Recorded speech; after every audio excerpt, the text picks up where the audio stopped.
हमर क्षेत्र के जनता जी जिंदाबाद, युवराज साहू भैया जिंदाबाद।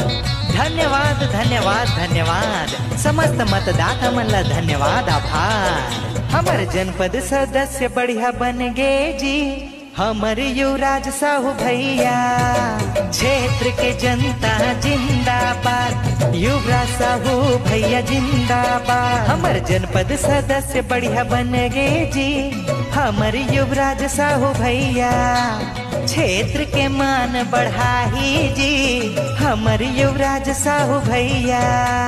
सबके दुलरवा सबके मायारू, सबके पागे ये हा आशीर्वाद।